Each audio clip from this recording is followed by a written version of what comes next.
अरे ये क्या? ये बच्चे के रोने की आवाज कहां से आने लगी? सुमिता उस आवाज का पीछा करने लगी और उस बच्ची के पास पहुंची। अरे ये क्या? भला इस मासूम से बच्चे को यहाँ कौन ऐसे अकेले छोड़कर चला गया होगा? और उसके पास ये मेंढक क्या कर रहा है?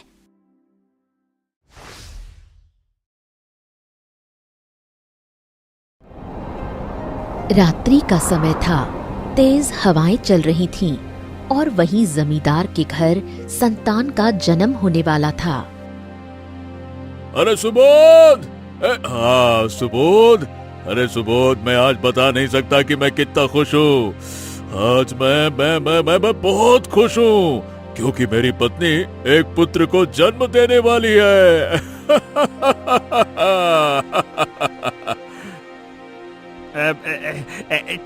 मालिक, छोटी मुंह बड़ी बात। पर मालिक, आप ऐसा क्यों कह रहे हैं कि मालकिन पुत्र को ही जन्म देंगी? माने कि ऐसा भी तो हो सकता है ना कि वो पुत्री को जन्म दें। हरगिज नहीं हो सकता, ऐसा कभी नहीं हो सकता। उसे तो पुत्र को ही जन्म देना होगा, मतलब पुत्र को ही जन्म देना होगा। तभी जोर जोर से कमरे के अंदर से जमींदार की पत्नी शारदा के चिल्लाने की आवाज आने लगी। आह, आह, आह, आह। जिसके बाद अंदर से शारदा की आवाज आना बंद हो गई और एक छोटे बच्चे के रोने की आवाज सुनाई देने लगी। जिसके बाद दाई माँ बाहर आई। मुबारक हो जमींदार जी, आपको जुड़वा बच्चे हुए हैं। क्या कहा, जुड़वा बच्चे? वाह वाह वाह वाह वाह! तो क्या हमें दो दो पुत्रों की प्राप्ति हुई है क्या? नहीं जमींदार जी, आपको पुत्रों की नहीं बल्कि पुत्रियों की प्राप्ति हुई है। क्या कहा? नहीं नहीं नहीं नहीं नहीं नहीं, ऐसा नहीं हो सकता। एक तो मुझे पुत्र नहीं हुआ, ऊपर से दो दो बेटियां। मैं ये हरगिज बर्दाश्त नहीं कर सकता। नहीं। जमींदार पुत्री के जन्म लेने से बहुत ही क्रोधित हो उठा और कमरे के अंदर चला गया। शारदा! ए शारदा! और एक बच्ची को गोद में उठा लिया। ये क्या जी? आप मेरी बेटी को कहाँ ले जा रहे हैं? और कहा, कहीं दूर जंगलों के बीच छोड़ने। मैंने तुमसे क्या कहा था कि हमें पुत्र चाहिए, पुत्रियां नहीं चाहिए। हाँ? नहीं, आप ऐसा नहीं कर सकते। भगवान के लिए रुक जाइए, मैं आपके पैर पकड़ती हूँ। अरे तुम्हें तो खुश होना चाहिए कि मैं एक बेटी को छोड़ रहा हूँ, एक को ले जा रहा हूँ, दोनों को नहीं ले जा रहा। एक ही बेटी पर्याप्त है, मैं दोनों का बोझ कभी नहीं उठाने वाला। ऐसा कहकर जमींदार वहां से चला गया और शारदा फूट फूट कर रोने लगी, लेकिन उसकी दर्द भरी पुकार कोई नहीं सुनता। हे भगवान, हे भगवान! अरे सुन रहे हो भगवान? ये क्या दे दिया मुझे? क्यों रे सुबोध, मुझे लगता है कि ये सब तेरी ही काली जबान की वजह से हुआ है। तू ही कह रहा था ना, पुत्री पुत्री पुत्री। ये क्या बात कर रहे हैं मालिक? भला भला इसमें मेरी क्या गलती है? मैं तो बस ऐसे ही आपसे पूछ रहा था। जुबान चलाने से किसी का बच्चा पुत्री से पुत्र और पुत्र से पुत्री कैसे हो सकता है? अब फालतू की बात मत कर, चुप रह और जल्दी से जल्दी इसे कहीं छोड़ के आते हैं। अगर नसीब अच्छा हुआ तो बच जाएगी, नहीं तो कोई जंगली जानवर इसे खा लेगा। चल जल्दी चल। जमींदार और उसका नौकर सुबोध आपस में बातें करते करते जा ही रहे होते हैं कि तभी अचानक से एक अदृश्य आवाज सुनाई पड़ती है। रुक जाओ, तुम दोनों इस छोटी सी बच्ची को लेकर आखिर कहां जा रहे हो? मालिक, ये आवाज इतने घने जंगल में आधी रात को भला किसकी हो सकती है? ये कौन है मालिक? ये तो हमें भी नहीं पता, लेकिन लगता है कि कोई हमारा पीछा कर रहा था। कौन हो तुम? ऐसे कायरों की तरह छुप के बात क्यों कर रहे हो? हिम्मत हो तो सामने आओ। कौन हो तुम? तो तुम मुझे इस जंगल के देवता को सामने आने के लिए कह रहे हो? तुम्हारी इतनी हिम्मत? लगता है तुम दोनों को अपने प्राणों की कोई चिंता नहीं है। ये क्या मालिक? मुझे तो यहाँ कुछ ठीक नहीं लग रहा। मैंने इस जंगल के देवता के बारे में सुना है, लगता है ये वही है। देखिए जंगल के देवता, मैं तो निर्दोष हूँ ना, मैंने मुझको छोड़ दीजिए। ये मालिक है जो अपनी पुत्री को फेंकने जा रहे हैं, क्योंकि इनको पुत्र चाहिए। मैं तो बस इनके पीछे पीछे आया हूँ, मैंने कुछ नहीं किया। अरे ये तू क्या बकवास कर रहा है सुबोध? भला इस जंगल के देवता को ये सब बताने की क्या जरूरत है? बेवकूफ कहीं का। बस बस बस बस बस बस, बहुत हो गया तुम लोगों का। तुम जैसे लोगों को देखकर ही हमें घिन आती है। तुम इस मासूम सी छोटी सी बच्ची को केवल इसलिए फेंकने जा रहे हो क्योंकि ये पुत्र नहीं है। मैं तुम्हें इसकी सजा जरूर दूंगा।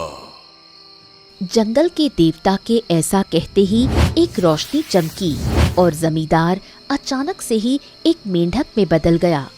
उसे मेंढक में बदलता देख सुबोध बहुत ही डर गया और वहां से तेजी से भागा।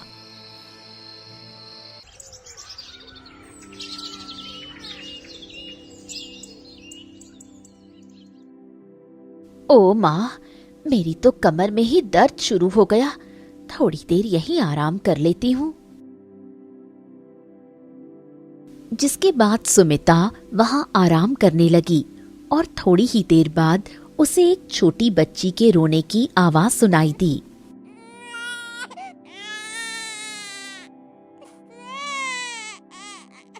अरे ये क्या?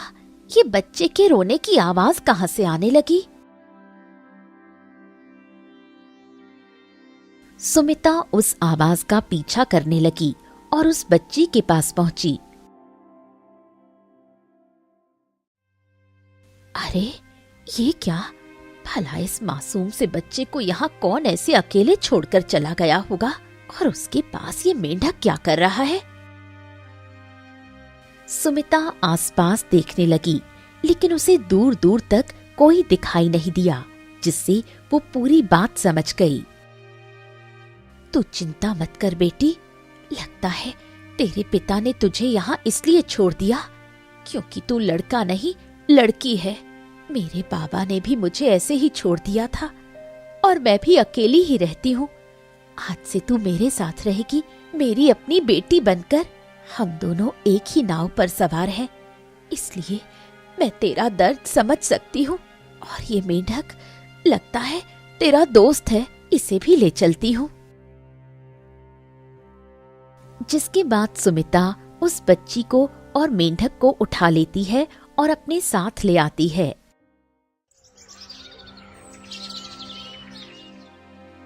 देखते ही देखते पूरे 19 साल गुजर गए और अब वो दोनों बच्चियां 19 साल की हो गईं। माँ, ये देखो, मैं जंगल से लकड़ियां लेकर आ गई। अच्छा किया चित्रा बेटी, तू सच में कितनी बड़ी हो गई है। अब जाकर बाजार से कुछ सब्जी लेकर आ जा, मुझे खाना भी तो बनाना है। क्या कहा? बाजार? नहीं नहीं, आप ही चली जाओ ना बाजार। ये तुझे क्या हो गया है चित्रा? मैं तुझे देख रही हूँ, कुछ दिनों से तू बाजार जाना ही नहीं चाहती। जबकि पहले तो बाजार जाने के लिए छटपटाती थी। अब मैं माँ को कैसे बताऊं कि एक लड़का रोज मेरा पीछा करता है और मुझसे शादी करने के लिए मेरे पीछे पड़ा हुआ है। अब तू ऐसे मूर्ति की तरह क्यों खड़ी है? जाकर सब्जी लेकर आ, मुझे देर हो रही है। जिसके बाद चित्रा को ना चाहते हुए भी बाजार जाना पड़ा। अच्छा है कि वो कहीं दिखाई नहीं दे रहा है। चलो अच्छा है, जल्दी जल्दी सब्जियां लेती हूँ और निकल जाती हूँ। चित्रा ऐसा सोचते हुए चल ही रही थी कि तभी अचानक से ही वो लड़का वहां पहुंचा। अरे आइए आइए आइए आइए चित्रा जी, कैसी हैं आप? आइए आइए आइए, इधर आइए। जिसका डर था वही हुआ, ये फिर से आ गया। तुम्हें पता है मैं कितनी देर से तुम्हारा इंतजार कर रहा था, पर तुम हो कि आने का नाम नहीं ले रही थी। मुझे लगा कि कहीं तुम्हारी तबीयत तो खराब नहीं हो गई, इसीलिए मैं तुम्हारे घर ही आने वाला था। क्या कहा? मेरे घर जाने वाले थे? अरे नहीं नहीं श्याम, देखो तुम मेरे घर नहीं आ सकते, और तुम रोज मेरा पीछा क्यों करते रहते हो? कहीं और जाओ ना। अरे चित्रा, क्या बात करती हो? मैं तुमसे प्यार करता हूँ तो भला मैं किसी और के पास क्यों जाऊंगा?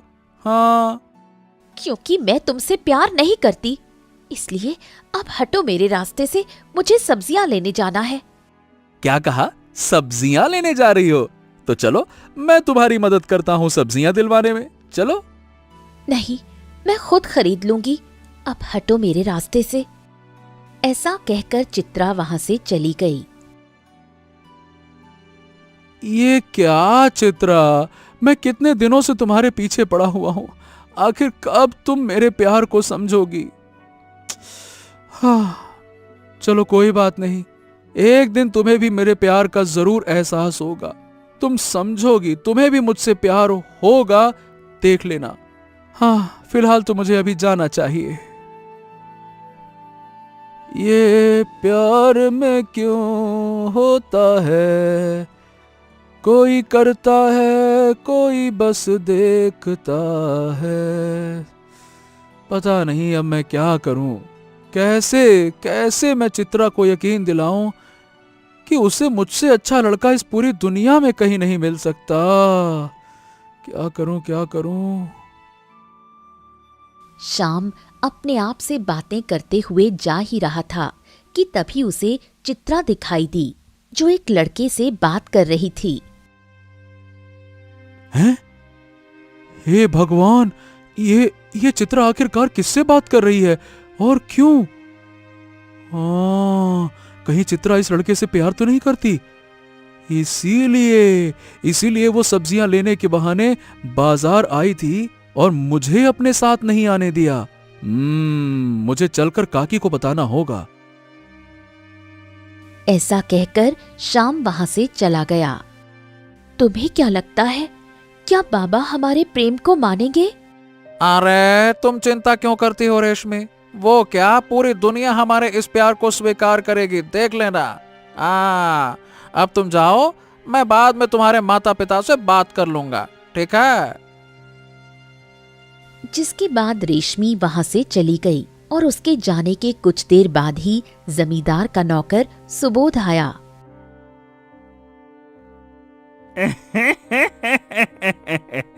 क्या बात है, क्या बात है पुत्र, मुझे तो यकीन ही नहीं हो रहा कि तुमने उसे अपने प्यार के जाल में फंसा लिया है।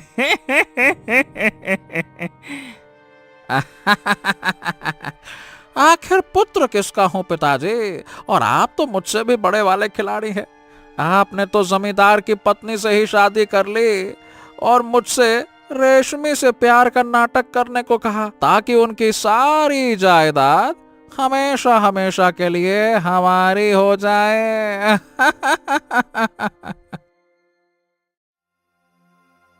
काकी, काकी, काकी, अनर्थ हो गया काकी। अनर्थ हो गया काकी, अनर्थ हो गया। क्या हो गया श्याम बेटा, और क्या अनर्थ हो गया? काकी वो चित्रा को मैंने किसी और लड़के के साथ देखा। वो दोनों बहुत बहुत करीब लग रहे थे। हो ना हो एक दूसरे से प्यार करते होंगे काकी। वो दोनों एक दूसरे से प्यार करते। चित्रा मुझे काकी। ये तू क्या कह रहा है बेटा? तुझे जरूर कोई गलत फहमी हुई होगी। तभी चित्रा सब्जियां लेकर आई। माँ देखो, मैं सारी सब्जियां लेकर आ गई। अरे तुम यहाँ क्या कर रहे हो? अरे उसे छोड़ और ये बता कि मैं ये क्या सुन रही हूँ।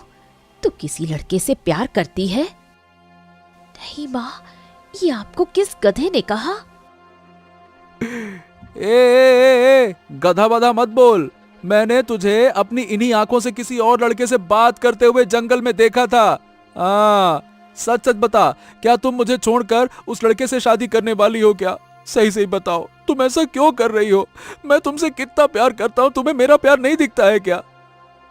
ये तुम क्या अनाप शनाप बोले जा रहे हो? मैं जंगल गई ही नहीं। जरूर तुम्हें कोई गलत फहमी हुई होगी। और वो सब छोड़ो माँ, आपने इसे अंदर आने भी कैसे दिया? ये पागलों की तरह मुझसे शादी करने के लिए मेरे पीछे पड़ा रहता है। हाँ तो क्या दिक्कत है? प्यार ही तो करता है ना। वैसे भी ये दिल का नेक इंसान लगता है। माँ आप भी ना, चाहे कुछ भी हो जाए मैं इससे शादी नहीं करने वाली। हाँ अब मैं चलती हूँ, मुझे जंगलों से फूल तोड़ने जाना है। क्या काकी, आपकी इच्छा है कि मैं इससे शादी करूं, इसीलिए मैं इतनी कोशिश करता हूं। लेकिन ये पता नहीं इसके अंदर इतना अहंकार क्यों भरा हुआ है। जब देखो तब मुझे धुतकारती रहती है। वो अहंकार नहीं है श्याम बेटा, वो प्यार है जो वो मुझसे करती है। उसे मेरी बहुत चिंता लगी रहती है, क्योंकि मेरी अब उम्र हो गई है और मैं अकेली हूँ।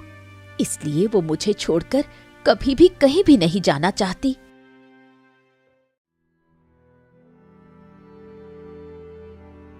रेशमी, अरे ओ रेशमी बेटा, कहाँ हो बेटा? जल्दी से बाहर आ जाओ, जल्दी आओ। सुबोध के पुकारते ही रेशमी और शारदा वहां आ गईं। क्या बात है पिताजी, आपने बुलाया? हाँ, अरे बेटा बात ही कुछ ऐसी है कि तुम्हें बुलाना ही पड़ा। तुम्हें पता है, मैंने तुम्हारे लिए एक बहुत बड़े घर से रिश्ता तय किया है। क्या कहा? रिश्ता? क्या तुम सच कह रहे हो सुबोध? अरे वाह, तो मतलब अब बहुत जल्द मेरी पुत्री एक बड़े घर में जाने वाली है।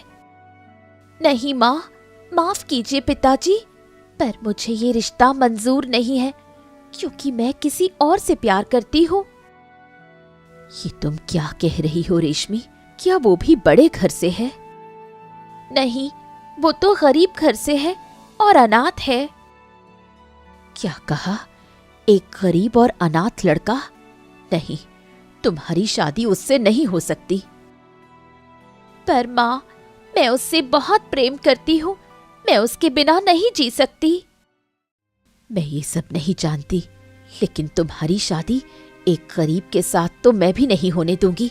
सुबोध, इसे समझाते क्यों नहीं?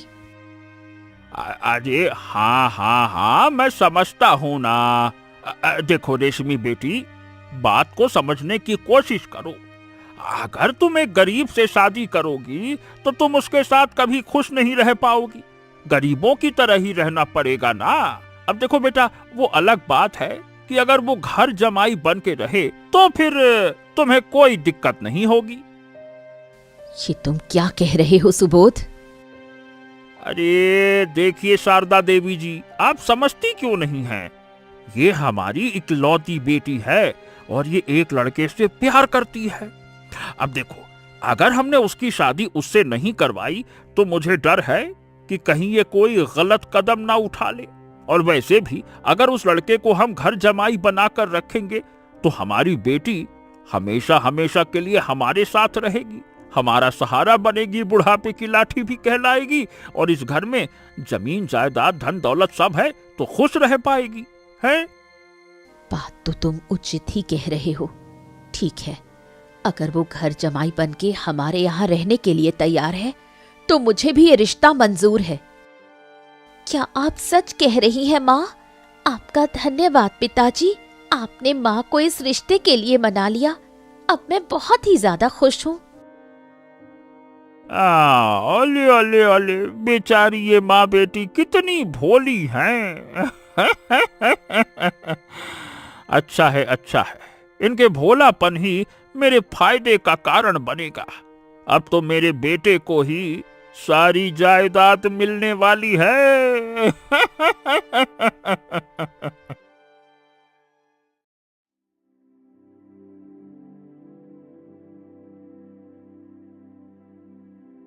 अब तुम फिर से मेरा पीछा क्यों करने लग गए? मैं फूल तोड़ने जा रही थी, मेरा पीछा करना बंद करो। क्यों? ये जंगल तुम्हारे अकेले का है क्या?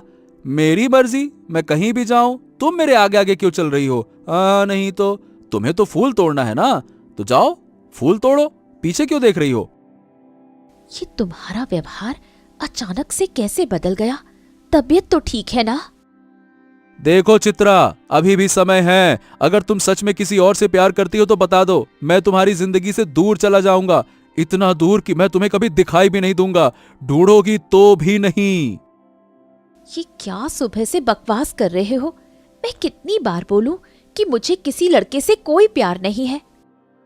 वो दोनों आपस में बहस कर ही रहे होते हैं कि तभी सामने से अभिमन्यु चलकर इसी ओर आ रहा था और वो उन दोनों को देख लेता है।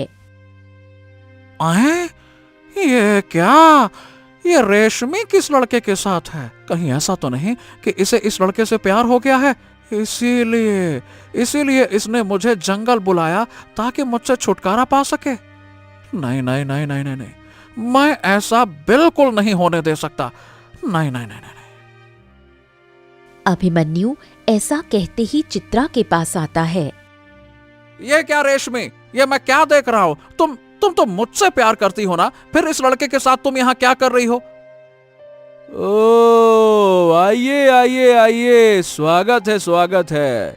तो ये है तुम्हारा आशिक, है ना? यानी कि मेरा शक बिल्कुल सही था। तो तुम इस लड़के से प्यार करती हो और ये प्यार से तुमको रेशमी कहता है। वाह वाह वाह वाह वाह वाह। माफ करना भाई साहब, आपने गलत समझा। ये मुझसे प्यार नहीं करती है, वो तो मैं इसके पीछे पड़ा हुआ था। हाँ, तुम चिंता मत करो, मैं अब इसके पीछे कभी नहीं आऊंगा। ये मेरी तरफ से आजाद है, लेके उड़ जाओ इसको, जाओ। ये तुम्ही से प्यार करती है, समझ में आ गया, मुझे समझ में आ गया। अरे रुको, तुम कहाँ जा रहे हो? और सबसे पहले तो ये बताओ कि मैं तुम्हें जानती तक नहीं तो तुमसे प्यार कैसे कर सकती हूँ? और ये रेशमी कौन है? हैं? रेशमी कौन है? वाह वाह वाह वाह वाह। कहीं ऐसा तो नहीं कि तुम्हारी याददाश्त चली गई और तुम मुझे पहचान ही नहीं रही हो? अच्छा, और यहाँ तक कि तुम अपना नाम भी भूल चुकी हो। अरे ये तुम क्या बातें कर रहे हो भाई? एक तो इसके आशिक हो और इसका नाम भी ठीक से नहीं जानते।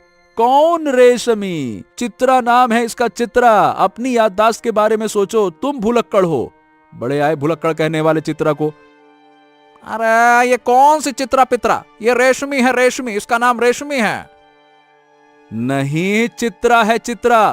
रेशमी, चित्रा, रेशमी, चित्रा, रेशमी, चित्रा। वो दोनों आपस में बहस कर ही रहे होते हैं कि तभी वहां रेशमी आ जाती है। रेशमी को देख वहां उपस्थित सभी लोग चौंक जाते हैं। हाय, हे भगवान, हे भगवान, ये क्या अजूबा है?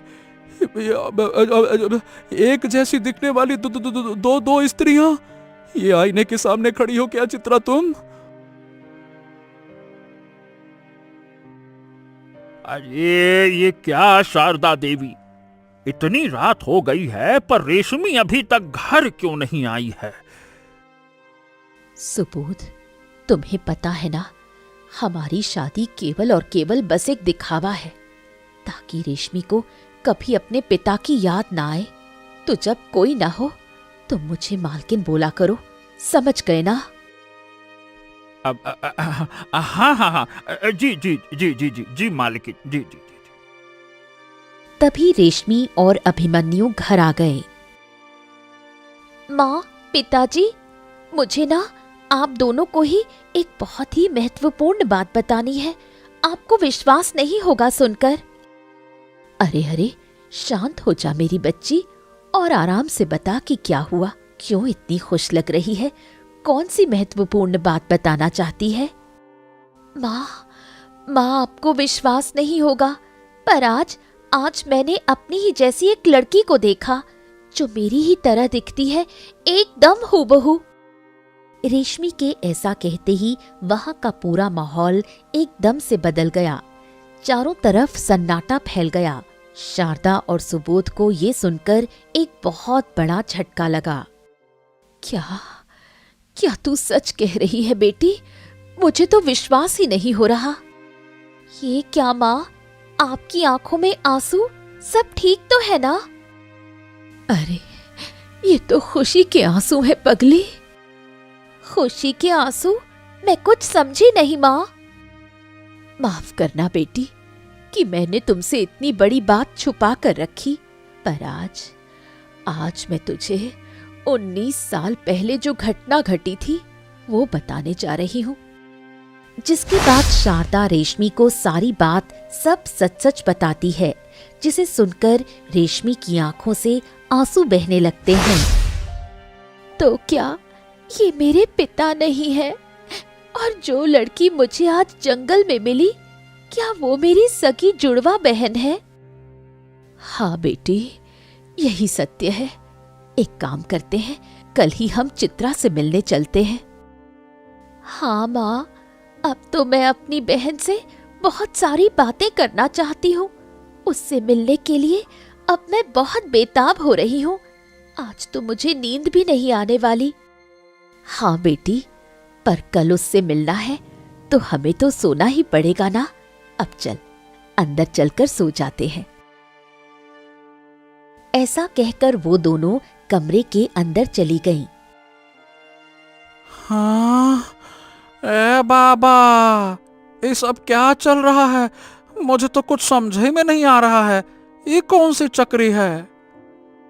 अरे अरे अरे, मेरे मूर्ख पुत्र, अनर्थ हो गया, सब कुछ अनर्थ हो गया। अरे, अगर वो लड़की मिल गई ना तो जायदाद का आधा आधा बंटवारा हो जाएगा। अरे, तुम्हें तो जायदाद मिलेगी या नहीं मिलेगी ये नहीं पता। अब तो मुझे लगता है कि इतने बरसों तक की मेहनत सारी की सारी बर्बाद हो जाएगी। ये कहां से आ गई? दिमाग खराब कर दिया इसने। हाँ, तो बाबा, अब हम क्या करेंगे? करना क्या है? जो काम बहुत पहले करना चाहिए था वो अब करना होगा। मारना होगा। अब तो उस लड़की को मारना ही होगा। अगर हमें पूरी जायदाद चाहिए और उन दोनों माँ बेटियों को उनकी औकात दिखानी है तो हमें ये काम करना ही होगा, चाहे कुछ भी हो जाए।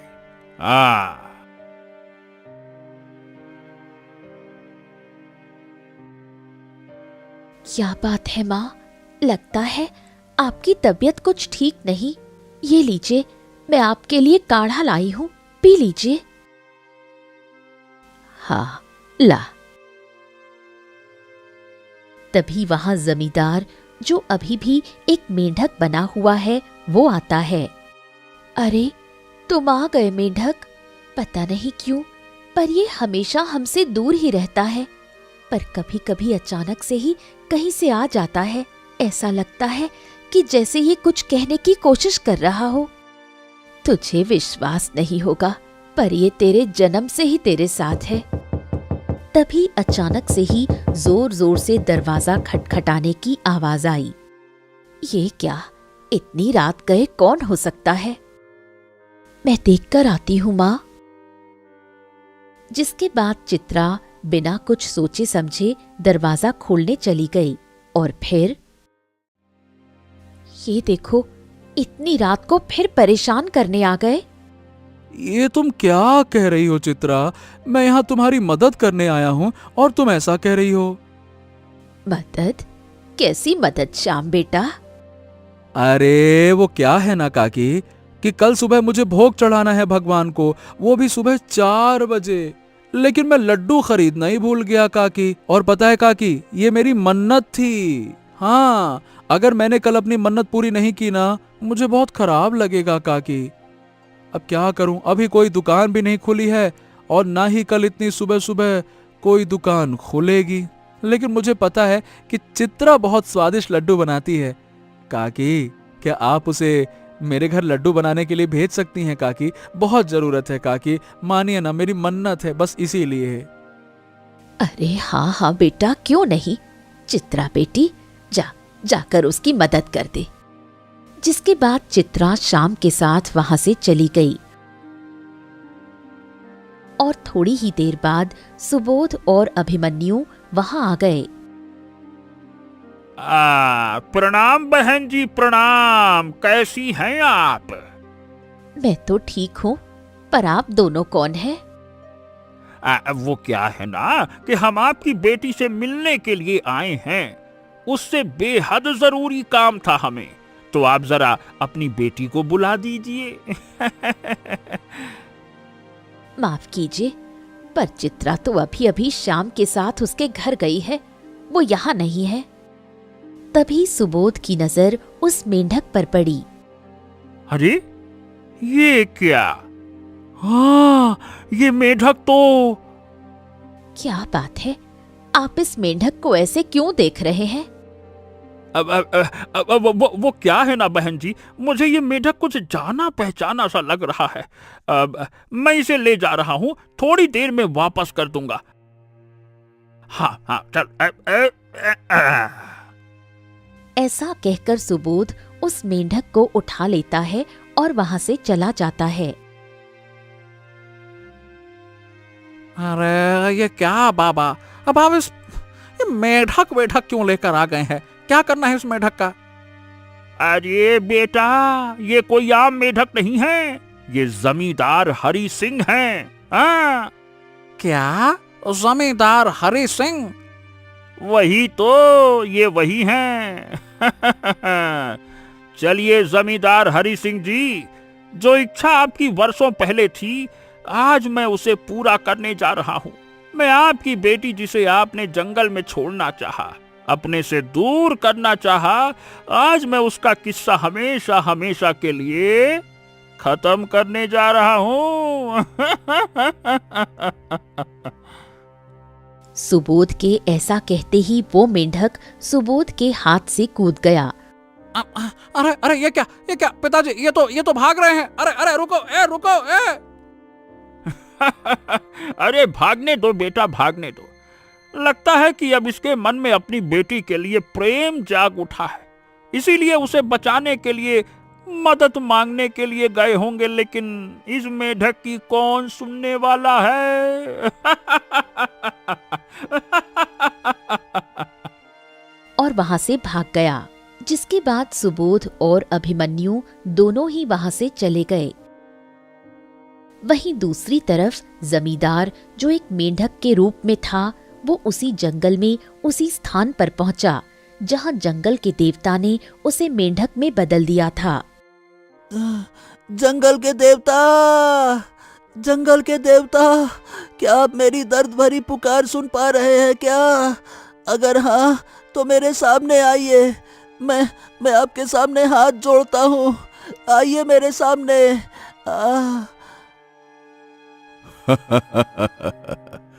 क्या बात है जमींदार, इतने वर्षों बाद तुम मुझसे मिलने के लिए आए हो। लेकिन तुम कितना भी गिड़गिड़ा लो, पर मैं तुम्हें इस श्राप से आजाद कभी नहीं करूंगा। मत कीजिए, क्योंकि अब मुझे भी इसी रूप में रहना है। क्योंकि मैंने जो 19 साल पहले करने की कोशिश की, उसके बाद मैं खुद को उनके सामने आंखों से आंखें नहीं मिला सकता। मुझे नहीं बनना इंसान। अच्छा, तो अब तुम्हें पछतावा हो रहा है, तो बताओ क्यों आए हो यहाँ? अगर श्राप से मुक्त नहीं होना है, तो ऐसा क्या हो गया कि तुम यहाँ हमसे मिलने चले आए? अब मैं यहाँ अपनी बेटी चित्रा के प्राणों की भीख मांगने आया हूँ। सुबोध, जो कि कभी मेरा नौकर हुआ करता था, आज उसने मेरी जगह ले ली है और अब वो मेरी बेटी चित्रा को मारने जा रहा है। कुछ कीजिए, कुछ कीजिए, उसे बचा लीजिए। मैं आपके सामने हाथ जोड़ता हूँ, कुछ कीजिए, उसे बचा लीजिए, बचा लीजिए। पर तुम तो उससे छुटकारा चाहते थे। तुम्हें तो बेटियां पसंद नहीं है ना? तो ऐसा क्या हो गया कि आज तुम्हारे दिल में उसके लिए प्रेम जाग उठा है और उसे बचाना चाहते हो? अब क्योंकि अब मुझे ये एहसास हो गया है कि मैं कितना गलत था। बेटियां तो वो आशीर्वाद है जिसे मिल जाए तो उसका कभी बुरा नहीं हो सकता। उसके घर में केवल खुशियां ही खुशियां आती हैं। और ये बात मुझे तब पता चली जब मैंने एक सुमिता नाम की औरत को देखा जिसने दूसरे के बच्चे को अपने बच्चे जैसा प्यार दिया। जब चित्रा बड़ी हुई तो उसने सुमिता की खूब सेवा की। उसके लिए वो शादी तक नहीं करना चाहती। ये त्याग, ये प्रेम और ये ममता ये केवल एक स्त्री ही दिखा सकती है। जमींदार की ये बात सुनकर जंगल के देवता थोड़ी देर शांत हो गए और फिर मुझे खुशी हुई। बहुत अच्छा लगा तुम्हारे ये बातें सुनकर। ठीक है, मुझे अच्छा लगा कि तुम्हें अपनी गलतियों का वाकई में एहसास हो गया है और इसीलिए मैं तुम्हें एक आखिरी मौका देता हूं। जाओ और जाकर अपनी बेटी को बचा लो। मैं तुम्हें इस श्राप से मुक्त करता हूं। जंगल के देवता के ऐसे कहते ही एक रोशनी चमकी और जमींदार मेंढक से अपने असली रूप में आ गया।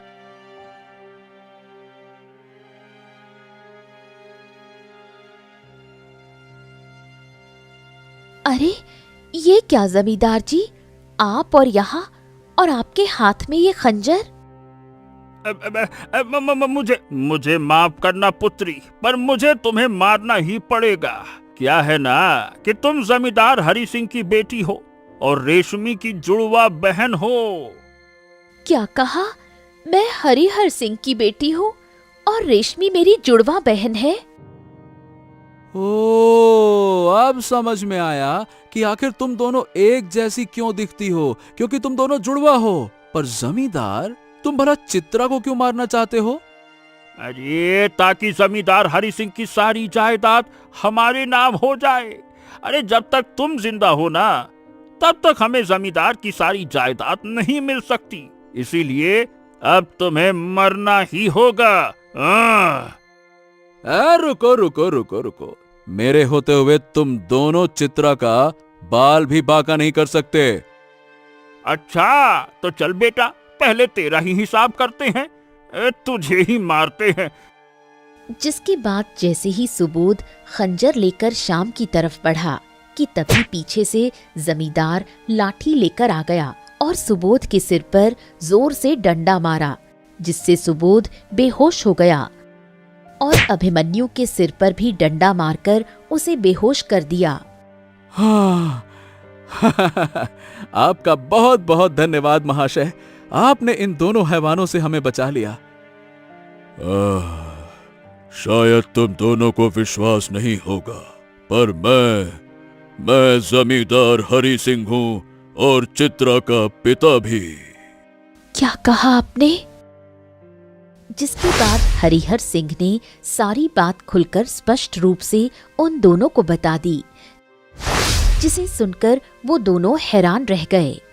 मुझे पता है कि हम एक बहुत ही बुरे बाप हैं, इसीलिए हम तुम सबको छोड़कर हमेशा हमेशा के लिए दूर चले जाएंगे। नहीं बाबा, आपको कहीं जाने की कोई आवश्यकता नहीं। जब इंसान को अपने किए का पछतावा हो जाता है, तभी उसके पाप भी धुल जाते हैं। और मैंने तो आपको माफ कर दिया बाबा। इसीलिए मैं चाहती हूँ कि मैं, मेरी माँ सुमिता और जन्म देने वाली माँ शारदा और मेरी प्यारी बहन रेशमी, हम सब साथ रहें जिंदगी भर। ए चित्रा, सुनो तो, तुम्हें ऐसा नहीं लग रहा है कि तुम मुझे भूल रही हो?